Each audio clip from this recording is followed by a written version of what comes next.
Fala pessoal, aqui é o Rodrigo do Highlights Cortes. Se você gosta de cortes de podcast, não se esqueça, se inscreve aqui nesse canal para você não perder nenhum próximo corte que a gente fizer. E assim também você incentiva a gente a fazer mais cortes para você. Então, simbora pro vídeo. Entendi. Tem uma pergunta que eu queria saber e o Dória também queria saber, porque ele na verdade que sugeriu, né? Por quê?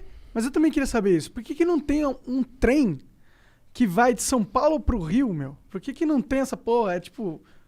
Mano, é um trem, é fácil. A gente já inventou isso faz muito tempo, tá ligado? É fácil, mas é caro pra caramba. Mas ia ser muito bom, não ia ser muito bom? Aí, ó. O que acontece, né? A grande questão é a viabilidade financeira mesmo. Então, lá atrás, né, se ventilou muito a ideia de vamos fazer o trem-bala Rio-São Paulo.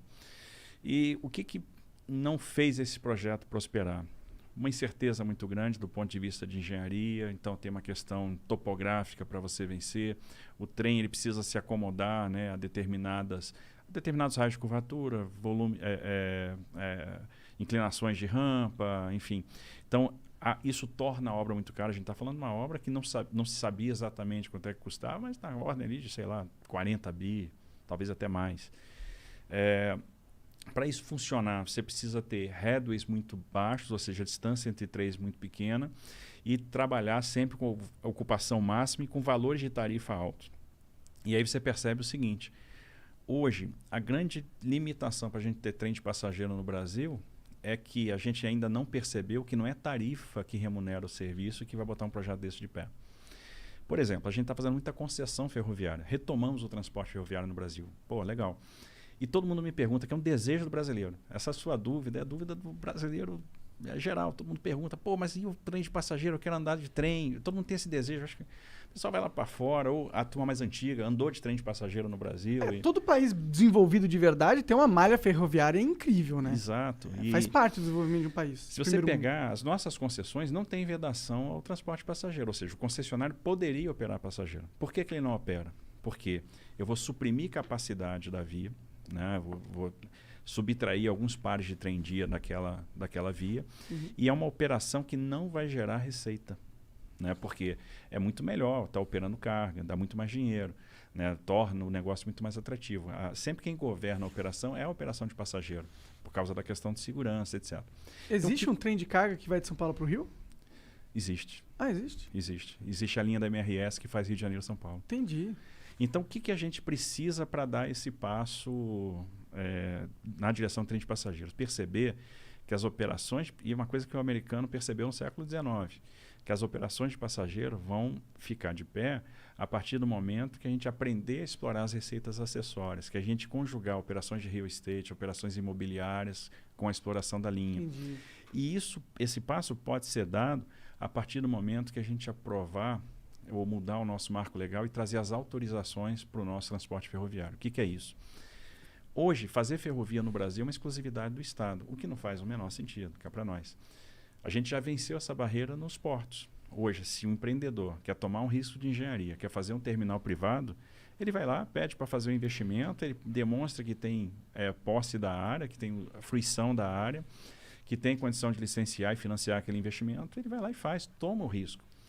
A gente deu essa virada de chave em 93, com a nova lei dos portos, e em 2003 nós demos outra virada de chave importante, que foi, olha, o porto privado vai poder também operar carga de terceiro e não só carga própria. Foi um boom. O que acontece? Hoje, 2/3 da carga movimentada nos portos brasileiros é movimentada em terminais privados. Os terminais privados superaram muito os portos públicos. Que legal, isso é da hora. Então, isso é muito bacana. E aí, a mesma coisa, esse mesmo passo a gente tem que dar no transporte ferroviário. Por exemplo, se o cara quer tomar risco de engenharia e ele tem um plano de negócio, às vezes, bilionário, por que ele não pode fazer a ferrovia dele? Vou dar um exemplo. Nós temos papeleiras, indústrias de celulose do Mato Grosso do Sul, com investimentos de 15 bi, 10 bi. Por que o cara não pode usar 2,5 bi e recuperar a Malha Oeste e fazer o transporte dele de ferrovia para o Porto de Santos? Que a logística de celulose do Mato Grosso do Sul para Santos é de caminhão. Ou por que ele não pode fazer um ramal de Aparecida do Taboado, onde ela vai se conectar com a Malha Paulista até Três Lagoas? Isso a gente está falando de um ramal de 1 bilhão e pouco. porque ele não pode fazer, porque é exclusividade do Estado. É o marco legal que define o marco isso. legal. Então a gente precisa romper isso. Existe alguma movimentação para mudar o marco legal? A gente está trabalhando para mudar esse marco legal. Como que é para trabalhar para mudar o marco legal? Como que a gente muda essa A gente porra? tenta, nós encaminhamos, né, e patrocinamos um projeto de lei no Congresso, que ele ainda não andou, não está andando. Se ele não andar, a gente tem a opção também de uma medida provisória, que talvez seja uma questão de urgência agora, a gente promover investimento. Eu acho que uma das soluções para a pandemia é a gente jogar investimento, que o nosso desafio a partir de agora vai ser gerar emprego. Com certeza. Então, quanto mais investimento, mais emprego, e é uma forma de a gente dar esse passo. No século XIX, de 1854 a 1913, nós tivemos um boom ferroviário no Brasil, com ferrovias autorizadas, todas privadas. Por que elas se tornaram públicas? Porque elas quebraram na década de 30, com a crise de 29, a crise do café, e o governo foi lá e encampou essas ferrovias que tinham dívida com financiadores. Nos Estados Unidos, até hoje, as ferrovias são privadas. Então, as ferrovias são autorizadas. Por isso, lá eu tenho 7 grandes operadores ferroviários e eu tenho 600 operadores de short lines. Eles têm 270 mil quilômetros de ferrovia, contra 28 mil quilômetros que nós temos aqui. E estamos fazendo bastante. Assim, a gente já contratou 30 bi de investimento privado em ferrovia. A gente deve chegar até o final do ano que vem com 60 bi. É um impulso ferroviário sem precedente. A gente está plantando as sementinhas que vão fazer com que o transporte ferroviário chegue lá em 2035 com 35%, 36% de participação na matriz de transporte. Então a gente sai dos 20% de hoje para 35%, 36%. A gente vai chegar perto do que um país desenvolvido tem, que é em torno de 40%. Entendi, isso em 10 anos. Em 15 anos. 15 anos. Porque deve ser difícil e demorado pra caralho fazer trilho de trem em tudo que é canto. Mas se a gente for olhar, é um transporte muito seguro, até pras empresas. Em termos de passageiro é legal, mas as empresas, sim, porque não tem como roubar um trem. Quer dizer, até tem, mas é muito mais difícil, né? Você roubar uma carga na rodovia. Exatamente. Assim, o transporte ferroviário, ele traz a regularidade do serviço. O cara sabe que, às vezes, vai ter uma velocidade de deslocamento menor, mas vai transportar um grande volume, né? Então, um trem carregado, um trem desse de 120 vagões, ele vai tirar 240 bitrens da rodovia, 300 bitrens da rodovia. Então, é muito mais carga, é muito mais barato e, no final das contas, tem uma regularidade, né? Muito mais seguro. Você sabe que vai sair naquela hora programada, vai chegar naquela hora programada. Não tem perrengue, né? Tantos, não tem né? perrengue. Então, assim, isso é muito atraente, né? Pro transportador, pro dono da carga, para trade, é muito bacana. Sim. O Biden lá nos Estados Unidos, eu sei que ele está com um projeto de investimento na infraestrutura de, sei lá, 12 trilhões de dólares, um negócio assim. Não é da infraestrutura só, tem vários pacotes. Acho que a infraestrutura são 2 trilhões de dólares, né? Muita grana, tá ligado? E isso parece ser inteligente, porque a infraestrutura lá tá meio acabada. Eles não faziam muitos anos que eles não reformavam e não investiam lá. Será que não era inteligente a gente dar um passo aqui no Brasil nesse sentido também? Com certeza. É o que a gente está tentando. A grande questão, assim, o americano tem uma vantagem em relação a nós, que é a política monetária ilimitada, né? Pode emitir sem gerar muita pressão inflacionária. Eles vão sofrer com um pouquinho de inflação agora, que é uma coisa inusitada. Se você pensasse em 2019, se algum país desenvolvido ia ter uma inflação acima de 1,5% ao ano, a resposta ia ser, não, impossível. E eles vão lá, sei lá, ter 2,5%, 3%, que é uma coisa, para o padrão americano, impensável. A gente aqui não tem esse mesmo fôlego. Então, nós temos duas coisas. Uma, eu tenho que ser responsável do ponto de vista fiscal para sinalizar para o investidor que eu tenho um compromisso com solvência. Se a relação dívida-PIB estoura, eu passo para o investidor uma ideia de que o Brasil vai ficar insolvente, vai dar calote, todo mundo foge daqui.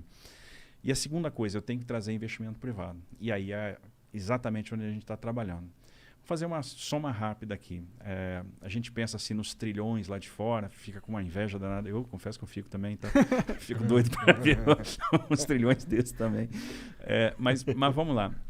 A gente fez até agora 71 leilões de ativos de infraestrutura, né? Transferimos 71 ativos para iniciativa privada. Assinamos 96 contratos de adesão para terminais privados. Então, os leilões que nós fizemos, em torno de 75 bi de investimento contratado. Mais os arrendamentos portuários e os contratos de adesão, uns 12 bi de investimentos em portos.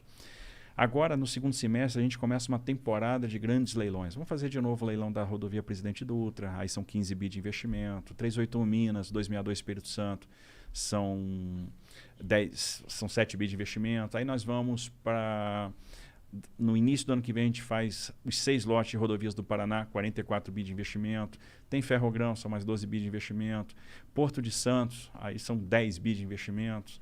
Tem Porto do Espírito Santo, e aí mais os aeroportos da 7ª rodada. Então tem um monte de coisa. A gente vai chegar no final do ano que vem com 250 bilhões de investimento contratados em infraestrutura de transportes. Beleza. Aí vamos pegar óleo e gás. Não tem nada que gere tanto investimento quanto a indústria do óleo e gás e com tanta capacidade de irradiação para outras indústrias. Que, por exemplo, quando a gente faz uma licitação, um leilão de petróleo, como a gente vai fazer no final do ano, CEP e Atapu, são 2 campos grandes do excedente da seção onerosa, né, que deixaram de ser licitados há um tempo atrás, em 2019, quando a gente fez aquele grande leilão de 70 bi, a gente gera investimento na indústria da construção naval, a gente gera investimento em toda a cadeia offshore, então é um negócio bacana. O que a gente tem contratado hoje, talvez a gente esteja batendo aí... quase beirando, tocando os 500 bilhões de reais de investimento. Pô, é um número expressivo. Expressivo. Aí vem saneamento básico. Aprovamos o marco legal do saneamento. Começamos a fazer os primeiros leilões de saneamento. O leilão da Casal lá em Alagoas, né, do sistema de coleta, distribuição, tratamento de água, coleta e tratamento de esgoto da região metropolitana de Maceió, Cariacica, aí veio o grande leilão, que foi o da SEDAI. 40 bilhões de reais de investimento.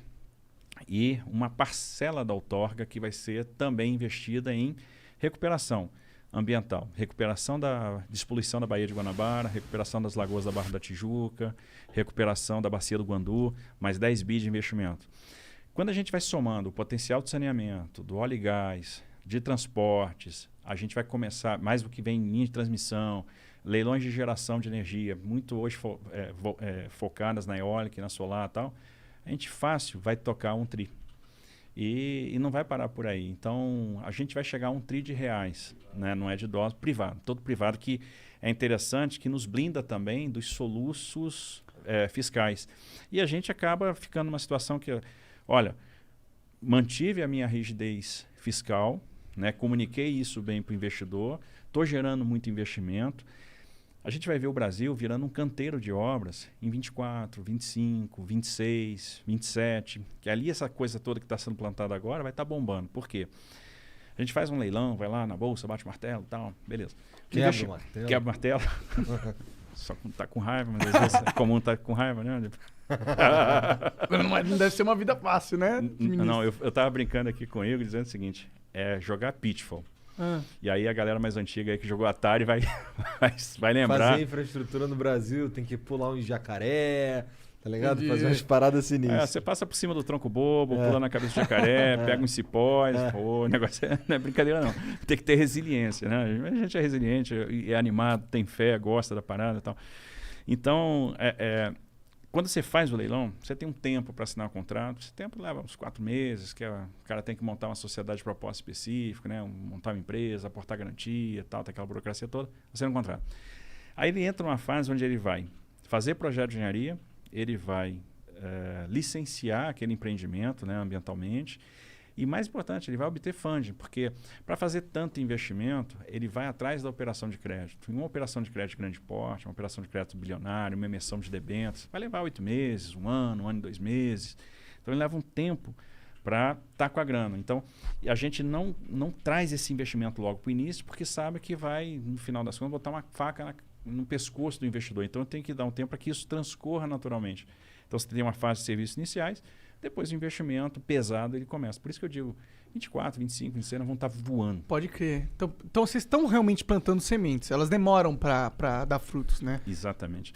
Infraestrutura é pensar a longo prazo, né? Então infraestrutura é um tema de Estado. A gente tem que pensar em Estado quando faz infraestrutura. Não dá para pensar no governo, na eleição, porque a gente vai plantar coisa que a gente não vai colher, que a gente não vai ver. E a gente tem que ter esse discernimento para fazer as escolhas corretas, porque a gente tem que fazer o que é importante e o que é correto. Aí depois, lá na frente, o Brasil vai colher. É importante que o Brasil colha.